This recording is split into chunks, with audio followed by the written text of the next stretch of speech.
மக்களுக்காக கொடுத்தா அது திமுக அரசு, மக்கள் கிட்ட இருந்து எடுத்துக்கிட்டா அது ஒன்றிய பாஜக அரசு. அதை புரிஞ்சுக்கங்க. மக்கள் கிட்ட இதைத்தான் நீங்க எடுத்து சொல்லணும். அண்மையில மாண்புமிகு பிரதமர் மோடி அவர்கள் பேசின பழைய வீடியோ ஒண்ணு மறுபடியும் வைரலாச்சு, பார்த்திருப்பீங்க. அதுல என்ன சொல்லி இருந்தார்? இலவச பேருந்து பயண திட்டத்தால மெட்ரோ ரயில்கள்ல பயணிகளோட எண்ணிக்கை குறையறதா சொல்லி இருக்கிறார். தமிழ்நாட்டில் நம்ம திராவிட மாடல் ஆட்சி அமைஞ்ச நாள்ல இருந்து பெண்கள் விடியல் பயண திட்டத்துல இலவசமா பயணிக்கிறாங்க. இது வரைக்கும் 900 கோடி பயணங்கள் மேற்கொண்டிருக்காங்க. இதனால ஒவ்வொரு குடும்பமும் சுமார் மாதம் 800 ரூபாய் சேமிக்கிறாங்க. இதெல்லாம் ஏன் சார் உங்களுக்கு வலிக்குது? மார்ச் 1ஆம் நாள் இதே மதுரைக்கு பிரதமர் வரப்போகிறார். அவர்கிட்ட மதுரை மக்கள் என்ன கேட்கணும்னா, இவ்வளவு அக்கறையோடு மெட்ரோ ரயிலுக்கு பேசுறவர் ஏன் இந்த மதுரைக்கு மெட்ரோ ரயில் திட்டத்தை கொடுக்கலன்னு கேட்கணும். கேட்பீங்களா? கோவை மெட்ரோ எங்கன்னு கேட்கணும்.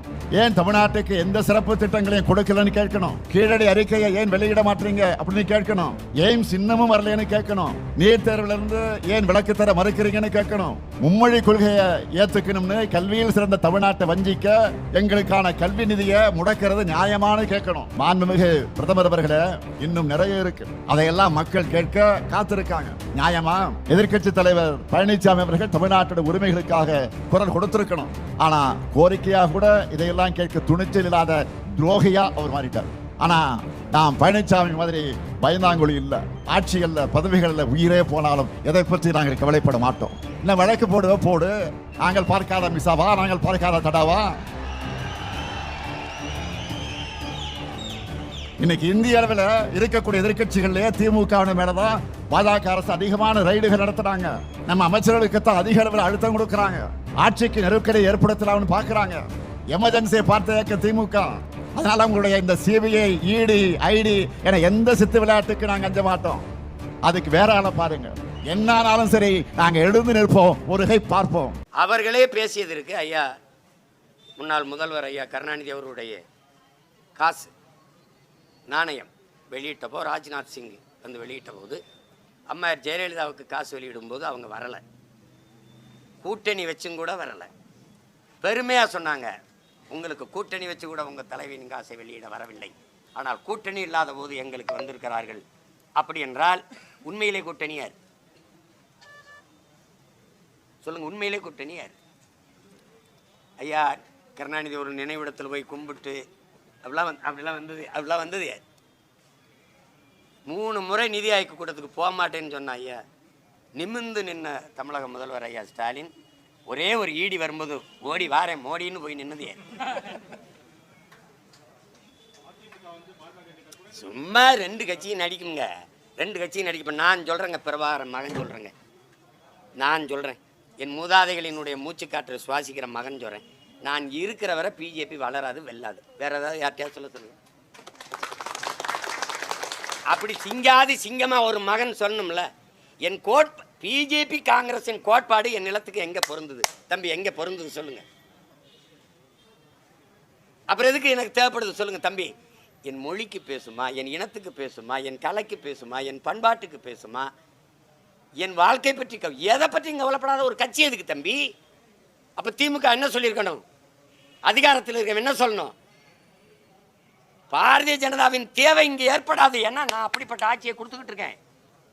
நாங்கள் இருக்கிற வரை பிஜேபி வராதுன்னு தானே சொல்லணும் தம்பி. ஒரு வீட்டுக்கு வாயில் காவலன் எதுக்கு போடுறீங்க? வாட்ச்மேன் எதுக்கு போடுறீங்க? திருடன் வருவதற்கு முன்பு தடுத்து பிடிக்க. திருடன் வந்து திருடிக்கு ஓடும்போது விரட்டி பிடிக்க இல்லை. நீ விரட்டி பிடிக்கிறோம்னு கூட சொல்லலை. வந்துருவான், கதவை பூட்டிக்க, சன்னலை பூட்டிக்க, நல்லா ஒரு பூட்டுக்கு 2 பூட்டு போட்டுக்க, வந்துருவான், திருட வந்துருவான். அப்புறம் புடுங்கிறதுக்கா நீ வாசலில் நிற்கிற வாட்ச்மேனா? இவ்வளவு பெரிய அதிகாரத்தை வச்சுட்டு வரமாட்டான்டா, நான் விட மாட்டேன்டா, அப்படிதானே சொல்லணும்? சொல்லுங்க, நீங்க சொல்லுங்க. வந்துடும் பிஜேபி, வந்துடும். என்ன குடுகுடுப்புக்கார மாதிரி அடிச்சுட்டு சுற்றி தெரிஞ்சா இப்படி? அதில் இன்னொரு குடும்பம் நான் தெரியுமில, சீமானுக்கு போட்டால் பிஜேபி வந்துடும். என் வீட்டில் சுவிட்சை போட்டால் என் வீட்டில் தான்டா லைட் எரிக்கும். பைத்தியக்காரப்பட எனக்கு போட்டால் நான் தாண்டா வருவேன். பிஜேபி டிவி வரும். BJP B team. நான் பி டீம்னா ஏ டீம் ஒன்று இருக்குல்ல, ஏடிஎம்ல ஏ டீம்னு ஒன்று இருக்குல்ல, அது யாரு? அதான் டிஎம்கே. நாம பி டீம்னா ஏ டீம் யாருப்ப? பிஜேபி இருக்கு, அதுக்கு நாங்க பி டீம். அப்ப ஏ டீம்னு ஒன்று இருக்குல்ல, அவன் யாரு? அதான் டிஎம்கே. இல்லந்தேடி கல்வி எதுல இருக்கு? புதிய கல்விக் கொள்கையில் இருக்கா? வேற எதுல இருக்கு சொல்லுங்க? இல்லந்தேடி கல்வி எதுல இருக்கு? வீடு தேடி அரசு, ரோடு தேடி மக்கள். எதுக்கு போராட? வீடு தேடி அரசு போய் தட்டும். உலகத்தில் இப்படி ஒரு அதிகாரத்தை பார்த்துருக்கீங்களா? 3 ஆட்சிப்பணி, 3 கலெக்டர், 5 கலெக்டர்ஸ் வேலை செய்கிறான் கட்சிக்கு உறுப்பினர் சேர்க்கை நடத்த. உங்கள் ஓடிபியை கொடுங்க, 1000 ரூபா போட்டு விடுறோம். வந்து மக்கள்கிட்ட வந்து உங்களுக்கு என்ன பிரச்சனை? ஒரே பிரச்சனை நீங்கள் தாங்க, நீங்கள் போயிருங்க, ஒரு பிரச்சனையும் இல்லை நாட்டு. கொடுமை. நான் கேட்குறத சொல்லுங்க. இந்திய திணிச்சது யார்? முதல்ல கல்வி மாநில உரிமை. அதை எடுத்துக்கிட்டு போனது யார்? எடுத்துக்கிட்டு போகும்போது இங்கே அதிகாரத்தில் இருந்தது யார்? மருத்துவத்தை பொதுப்பட்டியல் கொண்டு போனது யார்? மொத்த வரியும் சரக்கு மற்றும் சேவை வரின்னு சுருட்டி கொண்டு போன பெருமக்கள் யார்? நீட்டுங்கிற தேர்வை திணிச்சது யார்? அதை எதிர்க்காம இங்கே கையெழுத்து போட்டு வரவேற்றது யார்? தமிழ்நாடு தேர்வாணையத்தில் டிஎன்பிசியில் யார் வேணாலும் வந்து எழுதிக்கிறலாம்னு கையெழுத்து போட்டு கொடுத்த கட்சிகள், ஆட்சிகள் இது. நீங்கள்லாம் சொல்லுங்கள் யார்? மீத்தேன் ஈத்தேன் என் நிலத்தை சுரண்டி என் பூமி தாயின் ஈரக்குலை இதய தருத்து வளத்தை சுரண்டிட்டு போகலாம்னு கையெழுத்து போட்டு கொடுத்தவனே. கேரளாவுக்கு வரும்போது அணு உலையை மறுத்து திருப்பி அனுப்பும்போது என் நிலத்தில் வைக்க அனுமதி கொடுத்தது யார்? அந்த அணு உலையை திணிச்சது யார்? இங்கே ஏற்றது யார்? 10,000 ஏக்கர் டால்மியாவுக்கு சேலத்தில் எடுத்து கொடுத்தது யார்? எடுத்து கொடுத்தது யார்? பரந்தூர் விண்ணூர்தி நிலையத்துக்கு முதலாக இடத்தை கொடுத்தது யார்? ஏடிஎம்கே. அதில் கட்டியே தீரணும் வானூர்தின்னு துடிக்கிறது யார்? டிஎம்கே. கட்டியே தீரணும்னு துடிக்கிறது பிஜேபி. இந்த கட்சிகள் கொள்கையில் எதில் மாற்றம் கண்டுபிடிச்சிங்க?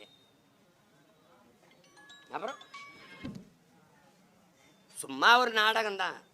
பிஜேபி எதிர்க்கணும். எதில் எதிர்க்கிறீங்க? புதிய கல்விக் கொள்கை இல்லையா? இல்லை இந்திய எதிர்ப்பு இல்லையா? இல்லை மதவாதத்திலையா? எதில் எதிர்க்கிறீங்க? அம்மையார் ஜெயலலிதா இருக்கும்போது நடக்காத ஆர்எஸ்எஸ் பேரணி திமுக ஆட்சியில் தடையின்றி நடக்குது.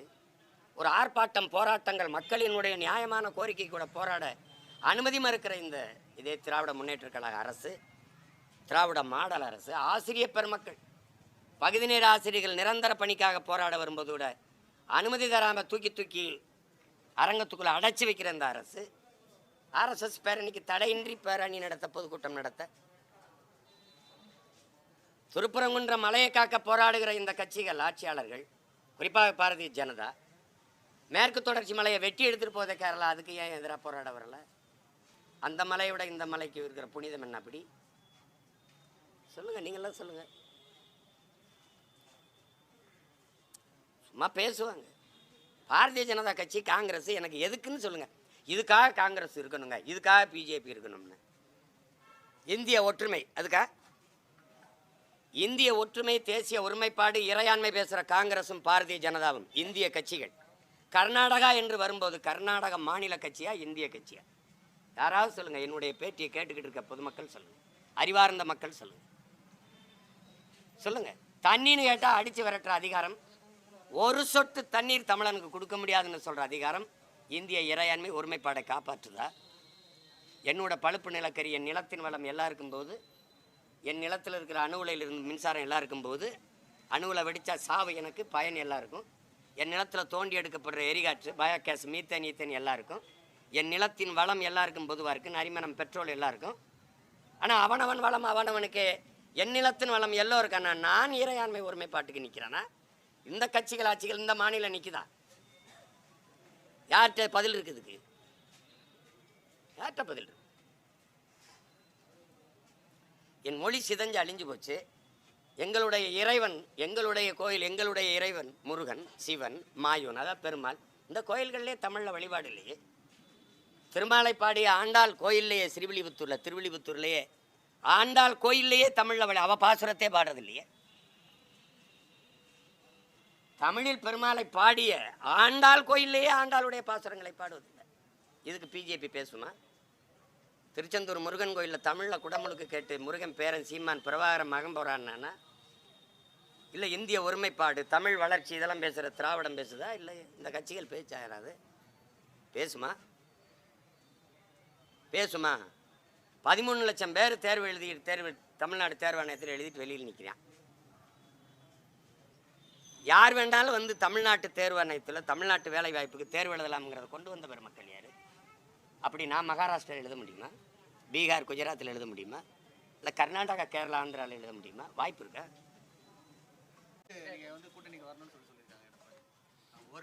திமுக சொல்லுது பிஜேபி வரவிடாமல் வீழ்த்தணுன்ட்டு.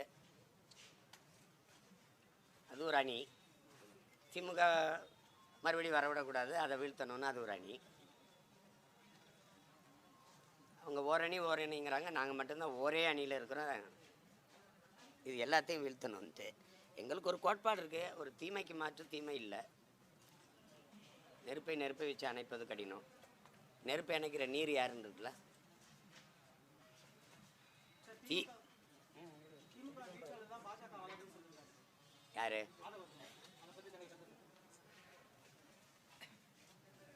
அப்படிலாம் ஒன்றும் கிடையாது. இங்கே மாறி மாறி ஆண்ட இந்த ஆட்சியாளர்கள் இந்திய கட்சிகளின் தேவையை ஏன் ஏற்படுத்துகிறாங்க? இந்த மண்ணுக்கு மக்களுக்குமான தேவைகளை அதிகாரத்தில் இருப்பவர்கள் நிறைவேற்றி இருந்தால் அந்த கட்சிகள் இந்த நிலத்துக்கு வர வேண்டிய வளர வேண்டிய அவசியம் ஏன் உருவாகுது? வலிமைமிக்க காவல் படையை வைத்திருக்கிற நாம சிபிஐ விசாரணை கேட்கும்போது அப்போ நம்மகிட்ட இருக்கிற காவல்துறையை விட மத்தியில் ஆட்சியாளர்கள்ட்ட இருக்கிற அந்த சிபிஐ சிறப்பாக விசாரிக்கும், நீதியை நிலைநாட்டும், உண்மையை வெளிக்கொண்டு வரும்னா அது அரசே கேட்கறது, ஆட்சியாளர்களே கேட்கறது எப்படி? அதனால் ஒன்றும் இல்லை. அவங்க இந்திய கட்சிகள் தமிழ்நாட்டுக்கு ஏன் தேவை ஏன்னு சொல்லுங்க. எனக்கு அதுக்காக நிற்பாங்க காங்கிரஸோ அல்லது பாரதிய ஜனதாவோ. தமிழ்நாட்டுக்கு தேவை ஏன் யாராவது சொல்லுங்கள். காவிரி நதிநீரில் எனக்காக நிற்குமா?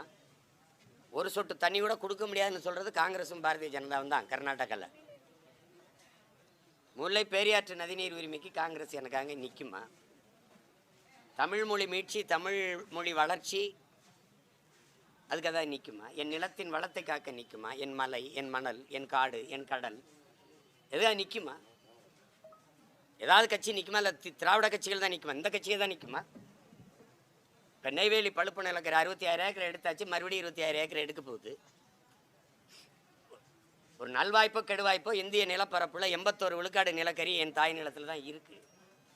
அவன் என்னை குறி வச்சு இங்கேருந்து போய் மன்னார்குடி வரை தோண்டி போவான். உங்களுக்கு புரியுதுன்னு நினைக்கிறேன். போரின் பேரழிவுக்கு பிறகு கூட மக்களை அந்த இடத்துல மறுகுடியேற்றம் செஞ்சிட முடியும். ஆனால் நிலக்கரி எடுத்த இடத்துல, அணு உலை வெடித்த இடத்துல, ஈத்தேன் எடுத்த இடத்துல மறுபடியும் என் மக்களை குடியேற்ற முடியாது. அப்போ இருக்கிற கொஞ்சோண்டு நிலப்பரப்பு வாழ்விடத்தை இழந்து சொந்த நாட்டிலே நாங்கள் அகதிகளாக்கப்படுவோம், நிலமற்ற அடிமைகளாக ஆக்கப்படுவோம். அதை பற்றி இந்திய கட்சிகளுக்கு கவலை இருக்கா? இல்லை திராவிட கட்சிகள் தான் போராடுமா? அப்போ இது மொத்தமாகவே வீண். இது வந்துடக்கூடாது, அது இது வந்துடக்கூடாதுன்னு ஆட்சியாளர்கள் ஆட்சியின் சாதனை இவ்வளவு நலத்திட்டங்களை கொண்டு வந்திருக்கோம், இவ்வளவு நற்திட்டங்களை மக்களுக்கு நிறைவேற்றிருக்கோம். மீண்டும் இந்த ஆட்சி, இந்த நல்லாட்சி முறை தொடர எங்களுக்கு வாய்ப்பு கொடுங்கன்னு சொல்லி கேட்கறதுக்கு யார்ட்டாவது இருக்க? இந்த கட்சி ஆட்சிகள் ஏதாவது ஒன்று சொல்ல முடியுமா? இப்போதைக்கு அதிமுக நேரடியாக பாரதிய ஜனதாவோட கூட்டணி வச்சிருக்கு. எப்போதைக்கு மறைமுகம்னு சொல்லிட்டு திமுக பாரதிய ஜனதாவோட கூட்டணி வச்சிருக்கு.